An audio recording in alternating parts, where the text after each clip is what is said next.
अजितदादांच्या प्रती त्यांच्या मनामध्ये जो आदर आहे, प्रेम आहे, त्या सगळ्या गोष्टींकडे बघून मोठ्या बहुसंख्येने आपण मतदानाला आलं पाहिजे आणि मला विश्वास आहे बारामतीकर नक्कीच त्या ठिकाणी येतील.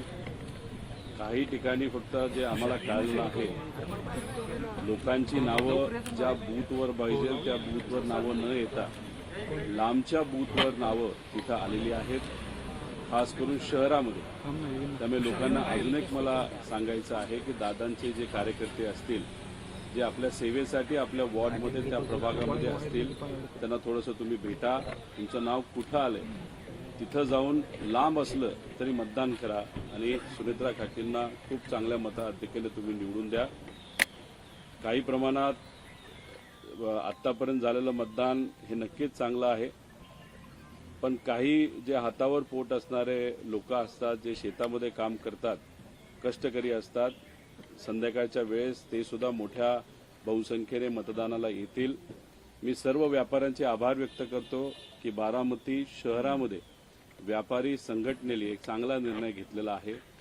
11पर्यंत आम्ही दुकानं उघडणार नाही आणि त्यांच्या दुकानात काम करणारा जो कुणी कामगार असेल, व्यक्ती असेल, त्यांनी आल्यानंतर मतदान झालंय का हे दाखवायचं, मगच कामाला तिथं सुरुवात करायची. कुठं ना कुठेतरी एक तर लोकशाहीला सुद्धा बळकटीकरण मिळतंय आणि मतदानाला सुद्धा बारामतीमध्ये नक्कीच त्या ठिकाणी मदत होते. दादा, खरं तर अजितदादांच्या पश्चात जे मतदान होत आहे, काय आपल्या आठवणी सांगाल?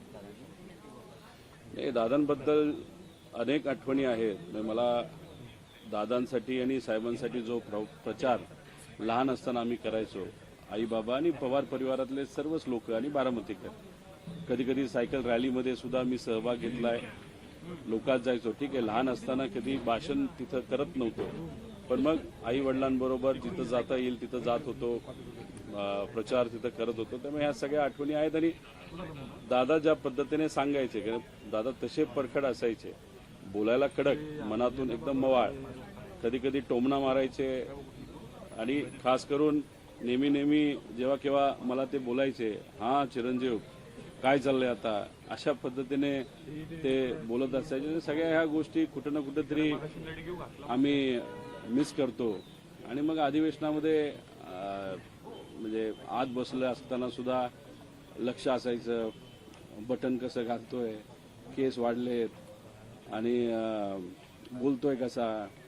तर ह्या सगळ्या ज्या गोष्टी आहेत ते कुठं ना कुठेतरी आम्ही सर्वजण मिस करतोय. आणि परिवार तर आहेच, पण बारामतीकर सुद्धा दादांची काम करण्याची स्टाईल, लगेचच्या लगेच निर्णय घेण्याची क्षमता, फोन केला तर काम होणारच आणि होणार असेल तर हो, नसेल होणार तर नाही. या सगळ्या आठवणी ह्या शेवटी आपल्याला येत असतात. आणि आता फक्त हातामध्ये एवढंच आहे की ज्या कुठल्या चांगल्या आठवणी असतील त्या मनामध्ये ठेवायच्या आणि ज्या पद्धतीने ते काम करत होते तशाच पद्धतीने याच्या पुढं काम करण्याचा प्रयत्न करायचा, एवढं मात्र आम्ही सर्वांनी ठरवलेलं आहे.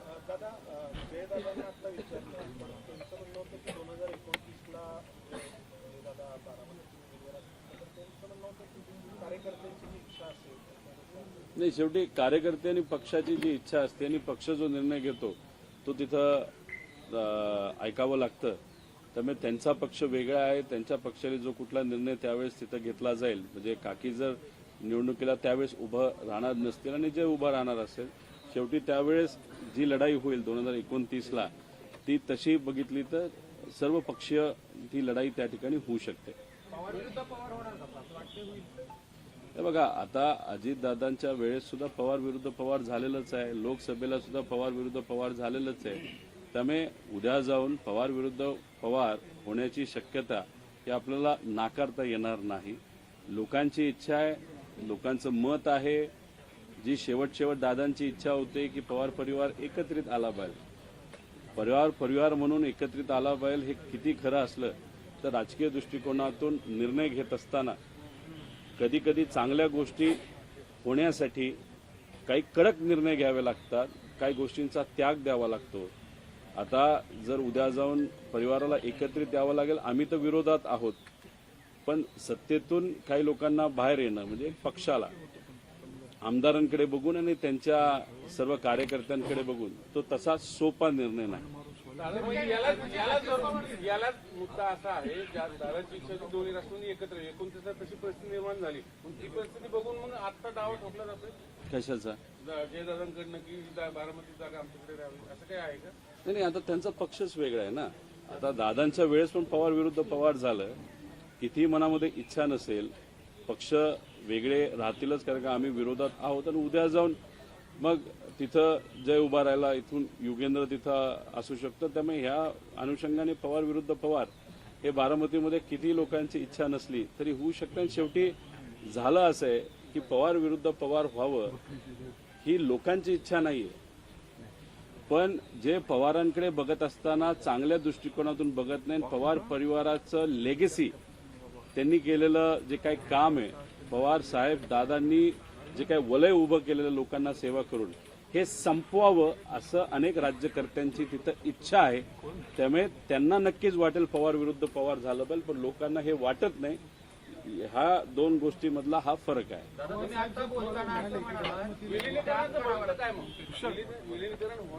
दादा असताना विलिनीकरण होणार होतं.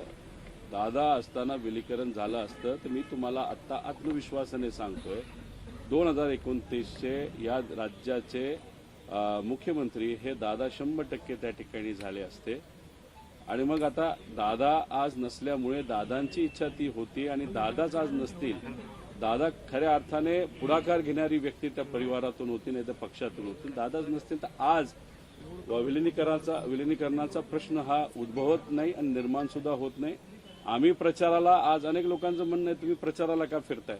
अरे आमची काहीतरी जबाबदारी दादांच्या प्रती. आज दादा नाहीत आपल्यात, त्यांचा ऍक्सिडेंट कसा झाला, काय झालं हे तर आम्ही शोधतोच. पण दादा नसताना दादांकडे बघून पोटनिवडणुकीमध्ये लोकांनी निर्णय घेतला असला भावनिक दृष्टिकोनातून तिथं प्रचाराला येणं हे आम्हाला योग्य वाटलं. तर व्यक्तीच्या प्रचाराला आम्ही त्या ठिकाणी आलेलो आहे. त्याचा अर्थ विलिनीकरण हे काही चर्चेत आहे नाही तर होणार असा त्याचा अर्थ निघत नाही. हे पूर्णपणे आमच्या सगळ्यांचा भावनिक निर्णय होता. पवार साहेबांनी जर तुम्हाला टाकलं किंवा तुम्हाला जर संधी दिली बारामती तुम्ही लढाल का? कुणी? पवार साहेबांची जर इच्छा असेल की रोहित पवारांनी बारामती लढाल 2001 तर तुम्ही लढाल का? आता जेव्हा विधानसभेचं गेलं इलेक्शन होतं, परिवारातल्या अनेक लोकांची अशी सुद्धा इच्छा होती जे लोकसभेला झालं ते विधानसभेला होऊ नये. पण ठीक आहे, निवडणूक झाली तर पवार विरुद्ध पवार विधानसभेमध्ये त्या ठिकाणी झालेलं आपण सर्वांनी बघितलं. त्यामुळे पुढे जाऊन पवार साहेबांची भूमिका अशीच असू शकते की ठीक आहे पवार विरुद्ध पवार व्हायला नको पाहिजे, पण शेवटी हा राजकारणाचा भाग आहे. उद्या जाऊन काय होईल हे आज तरी त्या ठिकाणी आपल्याला सांगता येणार नाही. अजित पवारांची इच्छा होती की विलिनीकरण व्हावं, दोन्ही राष्ट्रवादी एकत्र यावं. मग तुम्ही सत्तेत जाणार होता का अजित पवार बाहेर येणार होते? तुम्ही दादांची भाषणं जर बघितली, तुम्ही जिल्हा परिषदची भाषणं बघा, नगर परिषदेची भाषणं बघा, पिंपरी चिंचवड आणि पुणे महानगरपालिकेची भाषणं बघा. त्यांनी कोणाच्या विरोधात भाषणं केली? भाजपच्या विरोधात भाषणं केलेली आहेत. भावनिक दृष्टिकोनातून दादांना जे एकत्रित यायचं होतं आणि कुठेतरी दादांची इच्छा होती की जो विचार अनेक वर्ष आपण जपला त्या विचाराला धरून आपल्या पक्षाची ताकद आपण इतकी वाढवायची की उद्या जाऊन आपण या महाराष्ट्राला अजून चांगल्या पद्धतीने सेवा मिळावी. आणि त्यांनी कधी बोलून दाखवलं नाही, पण नक्कीच आम्हाला असं वाटत होतं 29ला एवढी ताकद वाढवायची, या महाराष्ट्राचे मुख्यमंत्री बनायचे. म्हणजे अजित पवार सत्तेतून बाहेर पडणार होते. दादांमध्ये काय चर्चा झाली? म्हणजे आम्ही सत्तेत जाणार होतो का बाहेर येणार होतो? दादा रस्त्यावर येऊन लढणार होते, ही आमच्यातली चर्चा आहे. ती आज इथं बोलून त्याचा काही फायदा नाही. पण फक्त तुम्हाला एक अंदाज देण्यासाठी दादा जाण्याच्या आधीच्या 4 महिन्यामध्ये दादा कोणाच्या विरोधात बोलत होते हे तुम्ही त्या ठिकाणी बघितलं पाहिजे. शिखर बँकचा काल निकाल आलाय, तुम्ही असतील किंवा क्लीन चिट मिळाली, तुम्ही असतील किंवा तनपुरे असतील. एक तर शिखर बँकेचा जो कुठला घोटाळा झाला होता असं लोक म्हणत होते, राजकीय दृष्टिकोनातून त्या ठिकाणी बोललं जात होतं. ती जी कुठली FIR असेल नाहीतर तुझी काय केस आहे, त्या केसमध्ये माझा तसा संबंध नव्हता.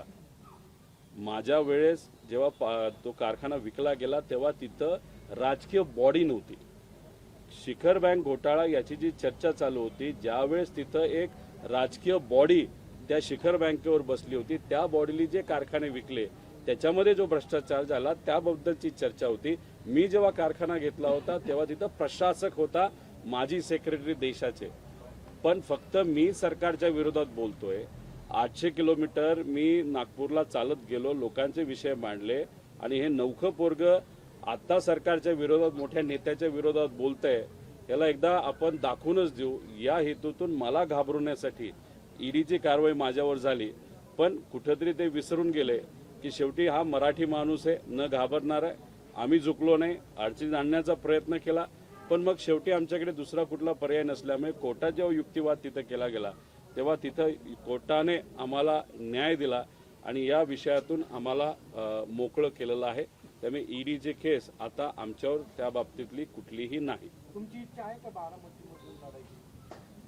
आता तुम्ही कुठला प्रश्न, आता मी सातत्याने बोलतोय. मी कर्जत जामखेडमधून 2019ला लढलो, 2024ला लढलो. हा, तिथं वेगळ्या पद्धतीचा दबाव आहे. रोहित पवार परत विधिमंडळामध्ये येऊ नये त्यासाठी आर्थिक ताकद मोठ्या प्रमाणात त्या ठिकाणी 2024ला सुद्धा लावली गेली होती आणि आत्ता पण त्या बाबतीतली तयारी तिथं चालू आहे.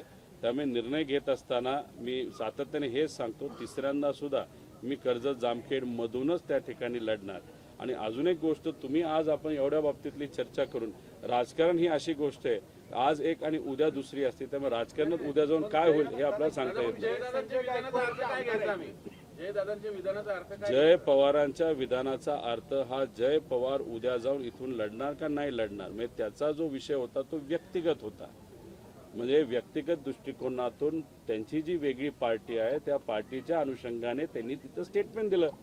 त्यामुळे तो स्वतःहूनच काही प्रमाणात अप्रत्यक्षपणे लोकांना विश्वासात घेऊन नक्कीच कार्यकर्त्याला उद्या मी इथून निवडू शकतो असं कुठेतरी इंडिकेशन त्यांनी तिथं देण्याचा प्रयत्न केला असावा. एक वेगळा विषय, संजय गायकवाड नावाचे जे आमदार आहेत एकनाथ शिंदे यांच्या शिवसेनेचे, त्यांनी गोविंद पानसरेंचं जे 80च्या दशकात प्रकाशित झालेलं शिवाजी कोण होता हे पुस्तक आहे, त्याला आक्षेप घेतलेला आहे की हे असं काम.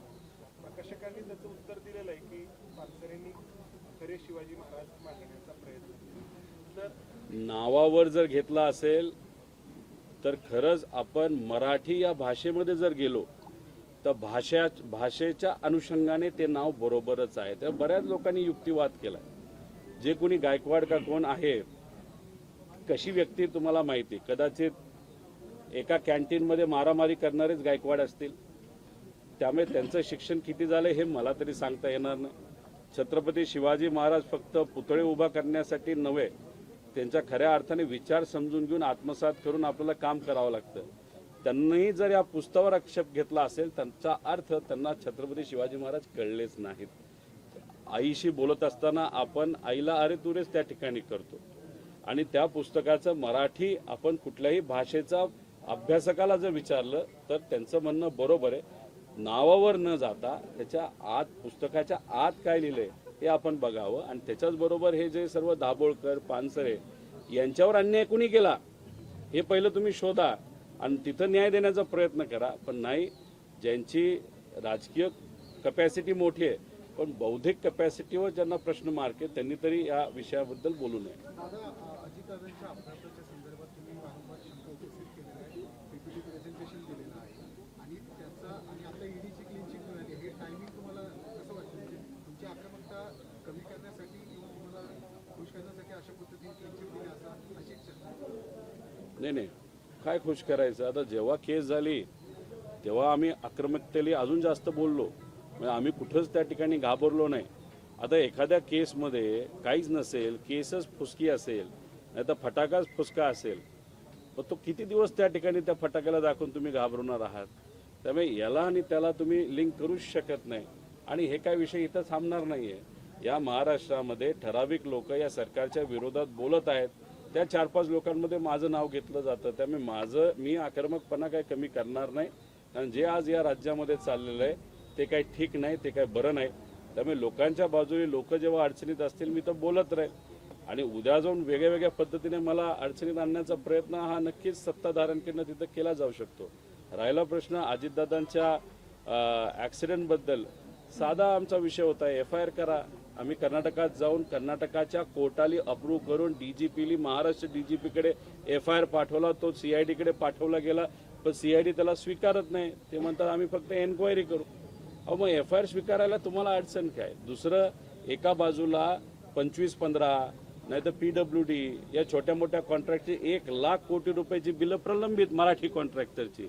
पण अजितदादांचा ॲक्सिडेंट ज्या विमानातून झाला, ती जी काही VSR कंपनी, त्याचा मालक जो VK सिंग आहे, त्याला अजितदादा गेल्यानंतर 100 कोटी रुपये त्याचं बिल तिथं दिलं गेलं महाराष्ट्राकडनं. म्हणजे एका बाजूला पैसा नाही, एका बाजूला दादा